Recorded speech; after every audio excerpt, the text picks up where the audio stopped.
আমার helping hand নাই এখন helping It's hard to understand me, but I keep my own boundaries.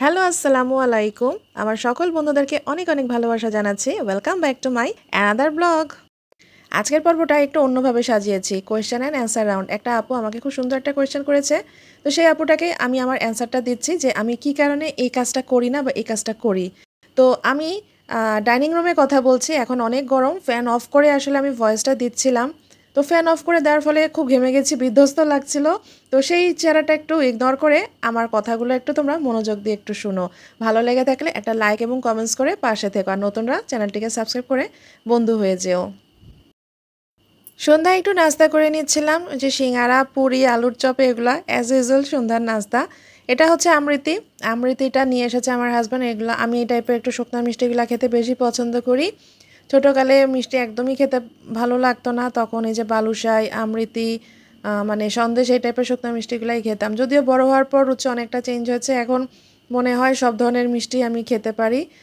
তো যাই হোক বয়সের সাথে সাথে অনেকের রুচি চেঞ্জ হয় এই আমৃতিটা একটা পপুলার দোকানের এইটা ঢাকার বাইরে একটা মিষ্টির দোকানে এটা খুবই মজার তো আমার হাজব্যান্ড যখনই আর কি চোখের সামনে পড়ে বা সেই দোকানটা পাশ দিয়ে আসা যাওয়া করে আমার জন্য এই মিষ্টিটা নিয়ে আসে আজকে রান্না যেটা করেছিলাম সেটা তোমাদের সাথে আমি এখন শেয়ার করব আজকে আমি রান্না করেছিলাম চিকেন আলুর ঝোল চিকেনটা আমার আলু দিয়ে ঝোল করে খেতে খুব ভালো লাগে কষা খেতেও ভালো লাগে কিন্তু মাঝে মধ্যে আর কি আলুর সাথে ঝোল দিয়ে খেতে বেশি ভালো লাগে এটা একবার খাওয়া হয়ে গেছে সেকেন্ড টাইম খাবো রাতের যেটা খাবো তো ওইটারই তোমাদের দেখাচ্ছিলাম যে অনেকখানি তরকারি ছিল এখন অল্প একটু আছে তো চলো আজকে যেটা নিয়ে ভিডিও করছি সেটা শুরু করে দিই ফ্যান অফ করে আপনাদের সাথে কথা বলছি আর অনেক গরম একদম ঘেমে অস্থির হয়ে গেছি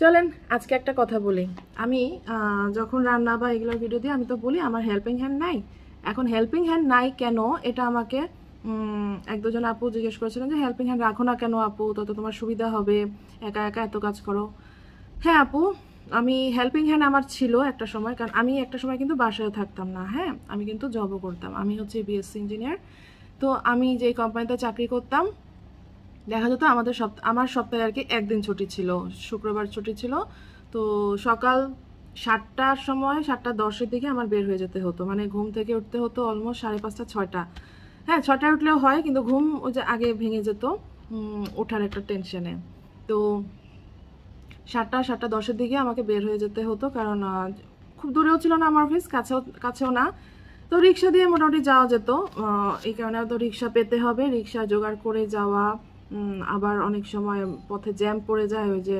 সিগন্যালগুলোতে তো সব কিছু মিলিয়ে আমাকে 7:10-এ বেরোলে আমার সবচেয়ে ভালো হয় কারণ অফিসে ঢুকে ওই যে কার্ড পাঞ্চিংয়ের একটা ব্যাপার থাকে তো লেট কাউন্টারের একটা ব্যাপার থাকে তো ওইটা আর কি তো 7টা 7:30 দিকে আমি যখন বের হয়ে যেতাম বাসায় আবার রাতে ঠিক এরকম সময়ই ফিরতাম 7:30 পৌনে 8টা এরকম হয়ে যেত তো দেখা যেত যে অলমোস্ট 12 ঘন্টা 13 ঘন্টার মতন বাসার বাইরে আমার থাকতে হয় তো রাতে ফিরতে ফিরতে ওই যে 7:30 8টা হয়ে যেত এরপরে আমার যে কাজের যে হেল্পিং হ্যান্ডটা আমার ছিল তো দেখা যায় কি সন্ধ্যার পরে অনেকেই কাজ করতে আসতে চায় না তো সন্ধ্যার দিকে অনেক কষ্টে একজনকে রাজি করলাম তো ওই ও ছিল আর কি নাহার তো ও খুব ভালো ছিল কারণ ও পাশে আমার ঠিক বাসার পাশে আরেকটা বাসায় সে মানে মেস টাইপের রান্না করতো তো যেহেতু সে রাতে রান্নাটা করে আমার বাসায় আসতো তাই সে সন্ধ্যার পরে মানে 7:30 8টার দিকে আসার জন্য রাজি হয়েছিল সবাই কিন্তু আসতে রাজি হয় না খালারা তো সে আসতো মোটামুটি কাজ করে যেত হতো কি কাপড় চোপড় ধোয়াটা নিয়ে খুব ঝামেলায় পড়ে যেতাম কারণ দেখা যেত সকালে এতক্ষণ আগে কাপড় ভিজে দিয়ে যাব 12-14 ঘন্টা একটা কাপড় ভিজবে আবার অনেক সময় দেখা যায় ওরা মাঝে মধ্যে গ্যাপ ট্যাপ দেয় তারপরে সেই কাপড়গুলো ভিজে থাকলে সমস্যা এখন ওরা যখন আসতো না 7:30 8টার দিকে তখন মানে হুট করে কাপড় ভিজিয়ে ধুতে গেলেও দেখা যেত কাপড় খুব একটা পরিষ্কার হতো না তাদের তো একটু তাড়া থাকে আর যেহেতু লাস্ট কাজটা আমার বাসায় করতো সো তারা একটু টায়ার্ড হয়েই থাকতো এখন ঝাড়ু মোছা কাপড় ধোয়াটা সে করতো আর টুকটাক মাঝে মধ্যে কিছু ছোট মাছ বা এই টাইপের কিছু মাছ আনলে এগুলা কুটে টুটে দিত সবজি টবজি এগুলা কুটে টুটে দিত যেহেতু আমার মানে আমি না বাসায় এসে একটু হেলান দিব যে একটু রেস্ট নিব বা একটু নাস্তাটা করবো সন্ধ্যায় সেইটুকুরও টাইম পেতাম না কারণ তাকে আমার কাজ গুছিয়ে দেওয়া লাগতো কাজ করে দেওয়া লাগতো তো সে আমাকে কাজ টাজ গুছিয়ে দিয়ে যেতে যেতে তার 9টা 9:30 হয়ে যেত তারপর তাকে বিদায় দিয়ে আমি রান্না করতে যেতাম। তো আমার রান্না টান্না শেষ করতে করতে তখন 11টার মতন বেজে যেত। আর যেহেতু অলমোস্ট তখন নতুন সংসারই ছিল, খুব একটা গুছিয়ে তখন যে কাজ করব বা মানে সেই এক্সপিরিয়েন্সটা হয়নি তখনও। আবার দেখা যেত আমি একরকম খাওয়া পছন্দ করি, আমার হাজব্যান্ড একরকম খাওয়া পছন্দ করে। তো ওর মতন করে রান্না, এখন যখন আমি ইউজড হয়ে গেছি যে ও কীভাবে খাবে, কী খাবে, কোনটা খাবে, কখন খাবে, এখন সব জানি, তখন আর কি আমার একটু ওই মানে ম্যানেজ করাটা একটু তখনও সময় লাগতো। স্বাভাবিক না যে নতুন আসলে সংসারের পর কিছু কিছু সমস্যা ফেস করতে হয় অনেক ধরনের আর কি। এখন যেমন আমার টাইম ম্যানেজমেন্ট বা কাজের যে ম্যানেজমেন্টটা, সেটা আমি গুছিয়ে ফেলেছি, কোন জিনিসে কি রানবো, কীভাবে কী করবো। তখন হাঁড়ি পাতিলের সংখ্যা কম ছিল, সব কিছুই আসলে নতুন নতুন যেমন হয় আর কি। তো এইসব করতে করতে রান্না টান্না শেষ করে তারপরে আমি শাওয়ার নিতে যেতাম প্রায় রাত 11:30 মতন অলমোস্ট বেজে গেছে। আমার হাজব্যান্ডও তখন তার জব পারপাস তাকে অনেক দূরে যেতে হতো, গাজীপুরের দিকে যেতে হতো। তো তারও ব্যাক করতে করতে 10:30, 11টা, কখনো 12টাও হয়ে যেত। তো দেখা যেত দুজনকে সেভাবে টাইম দেওয়া হচ্ছিল না, জাস্ট খেয়ে দিয়ে এত টায়ার্ড থাকা হতো, দুজনে ঘুমিয়ে যেতাম। আবার ভোরে উঠে তার লং জার্নি, আমি যাব অফিসে। আমার সবচেয়ে বড় কথা হচ্ছে কি, আমার ছুটি থাকতো ফ্রাইডেতে, তার থাকতো সানডেতে। হ্যাঁ, আমাদের দুজনের ওই যে টাইম যেই ম্যানেজমেন্টটা না, দুজনের একদম দেখা সাক্ষাৎই মানে কথাবার্তাই হতো না। এক ঘরে থেকেও দুজনের আর কি বলবো, ডেস্টিনেশন দুটো আলাদা। তো এই কারণে ওই সময়টা আমি বুয়া রাখতাম। তো এরপরে আস্তে আস্তে আমি জবটা ছেড়ে দিলাম, আমি আবার একটু সিকও হয়ে গেছিলাম।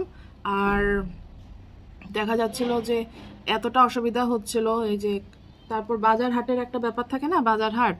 তো আমি দেখা যেত অফিস থেকে ফেরার সময় তো বাজার করছি, সব কিছু মিলিয়ে অসম্ভব টায়ার্ড হয়ে যাচ্ছিলাম, অসুস্থ হয়ে পড়ছিলাম।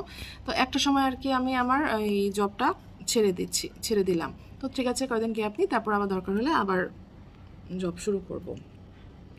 তো এই হলো অবস্থা। তো তারপরে আমার বুয়া ছিল, তো বুয়া এসে হেল্প করতো। আবার হয় কি, ওদের একটা টাইম ফিক্স করে দিয়েছিলাম যে তুমি এই সময়টায় আসবা।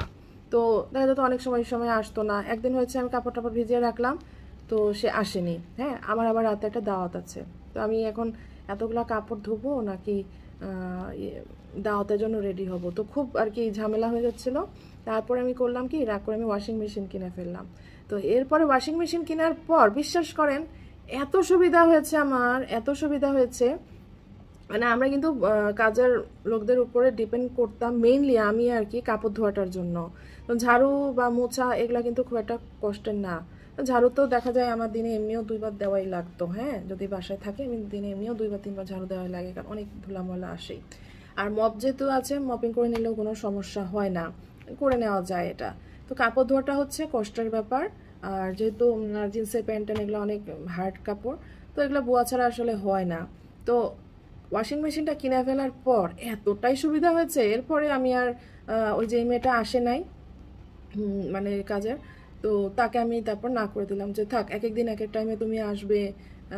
তারপর মানে আমার যে আগের বুয়াটা বললাম না, নাহার, ও না, এরপর আমি আরেকটা মেয়েকে রেখেছিলাম। এই মেয়েটা আর কি একটু কাজে এদিক সেদিক করতো, মানে টাইমিংয়ের ব্যাপারটা এমনিতে ভালো ছিল। তো যাই হোক, ওয়াশিং মেশিন কিনে ফেলার পর আমার আর এই ধরনের বুয়ার কোনো হেল্প নেওয়ার দরকার পড়ে নাই। আর তারপরে আমি যেহেতু বাসায় ছিলাম, তো দেখলাম যে আমার টাইম স্পেন্ড করতে হবে। তো ওই ক্ষেত্রে আমি করলাম কি, নিজেই তারপর কাজ শুরু করলাম। যে বাইরের দেশে আসলে তো সবসময় সবাই কিন্তু হেল্পিং হ্যান্ড পায় না, যদিও বাইরের দেশের কাজগুলো অনেকটাই সহজসাধ্য, অনেক ধরনের রেডিমেড জিনিস পাওয়া যায়। তো তারপরে যাই হোক, আমি আমার মতন কাজ শুরু করলাম। এর মধ্যে আমার বাবা অসুস্থ হয়ে যায়, বাবাকে একটু টাইম দিলাম। তো এই সব কিছু মিলিয়ে আমি জবটা ছেড়ে দিয়েছিলাম। আর এরপরে কিন্তু আমি আমার ওই যে হেল্পিং হ্যান্ড তাকেও ছেড়ে দিয়েছি। আর হেল্পিং হ্যান্ড ছেড়ে দেওয়ার পর নিজেই কাজ করতে করতে আমি ইউজড হয়ে গেছি। এখন দেখা যায় আমার কাজ আমিই করি। তো যদি অসুস্থ হই কখনো, সেটা পরের ব্যাপার, তখন বুয়া রাখলাম বা কিছু করলাম। এই মুহূর্তে যেহেতু আমি একা ম্যানেজ করে নিতে পারছি, তাই আমি একাই কাজ করাটা প্রেফার করি। তো এই হচ্ছে গিয়ে আমার হেল্পিং হ্যান্ড না রাখার কারণ। আশা করি বুঝতে পেরেছো আপু কেন আমি হেল্পিং হ্যান্ড রাখি না।